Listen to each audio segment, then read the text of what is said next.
Assalamualaikum warahmatullahi wabarakatuh.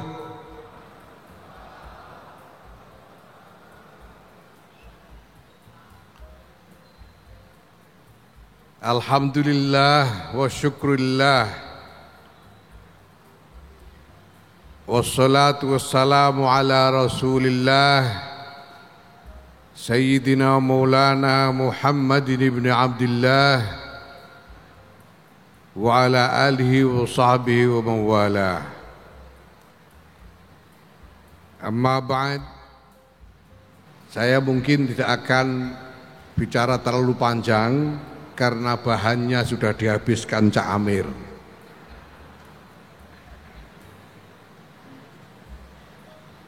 Saya ingin menyampaikan sebagaimana telah pernah saya singgung bahwa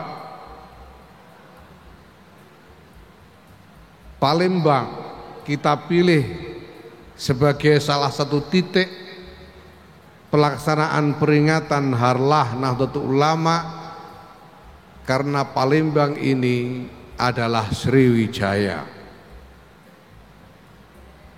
Dan Sriwijaya adalah eksperimen peradaban berskala Nusantara yang paling tua tercatat dalam sejarah. Kita butuh menengok kembali, belajar kembali, menghayati kembali pengalaman Sriwijaya pada saat kita membulatkan tekad untuk berjuang mewujudkan masa depan peradaban yang lebih mulia.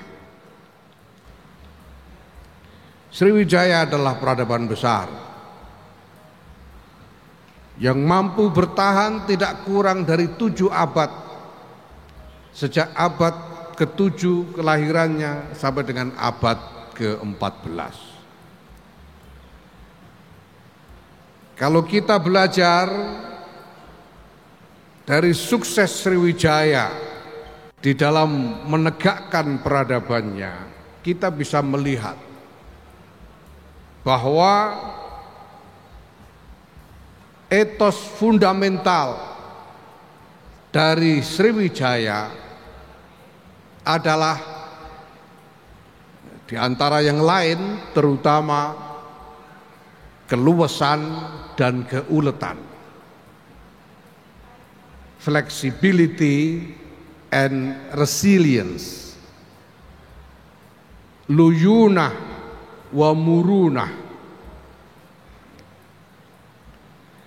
Dengan keluasan dan keuletan itulah Sriwijaya berhasil mengarungi sejarah yang begitu panjang di tengah-tengah dinamika sejarah yang tidak kalah intens dari apa yang kita alami hari ini, di tengah-tengah persaingan sengit dengan peradaban-peradaban besar lainnya seperti Cina dan India. Tapi Sriwijaya mampu bertahan karena luas, mampu menyesuaikan diri secara rasional dan realistis terhadap perkembangan keadaan, tapi juga ulet, resilient, tidak kenal lelah, tidak kenal putus asa di dalam mengejar apa yang menjadi cita-cita peradabannya, yaitu mempersatukan Nusantara ini. Ini pelajaran penting bagi kita semua, karena kita ini sedang memasuki masa-masa yang penuh dengan badai sejarah.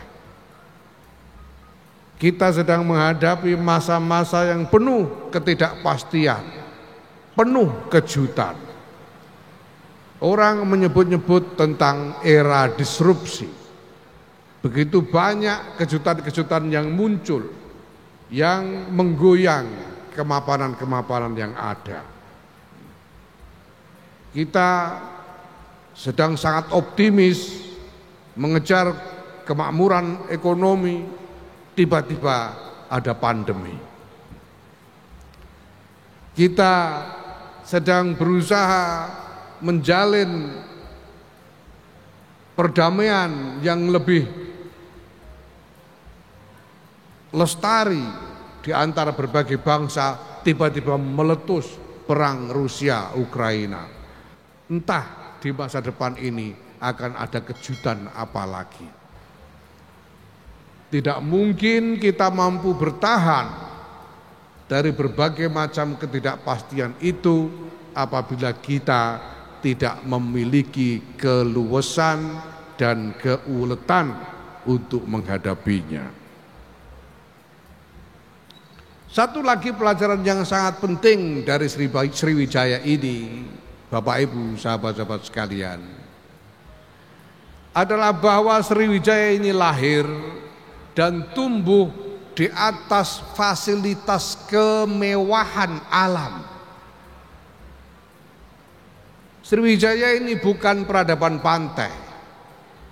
Palembang ini ada di tengah pulau, cukup jauh dari pantai, tapi mampu mengembangkan peradaban maritim dengan jaringan maritim yang kokoh. Kenapa? Karena kemewahan Sungai Musi yang begitu lebar dan dalam sehingga mampu berfungsi penuh sebagai pintu gerbang Sriwijaya ke seluruh dunia.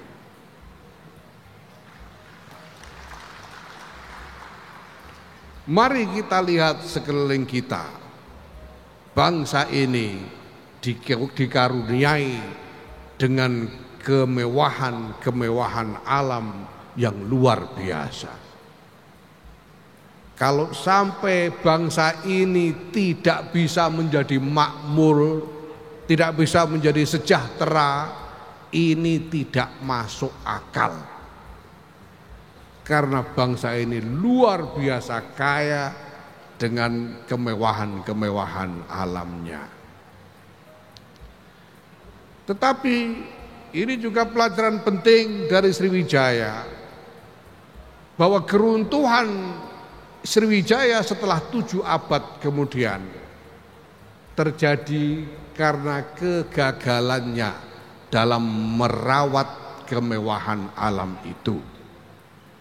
Yaitu ketika sedimentasi Sungai Musi semakin tebal sehingga sungai menjadi semakin dangkal dan Sriwijaya tidak mampu berbuat apa-apa, sehingga aksesnya ke dunia luas, samudra dunia menjadi semakin tertutup. Sriwijaya melemah dan akhirnya harus mundur dari panggung sejarah. Itulah sebabnya Bapak Ibu sekalian, sahabat-sahabat sekalian, saya ingin tekankan bahwa kita semua, bukan hanya bangsa Indonesia, tapi seluruh umat manusia tidak akan mampu bertahan di dunia ini kalau kita tidak mampu merawat alam. Kita harus merawat alam, merawat jagat tempat kita hidup bersama ini dengan semua orang, dengan seluruh umat manusia.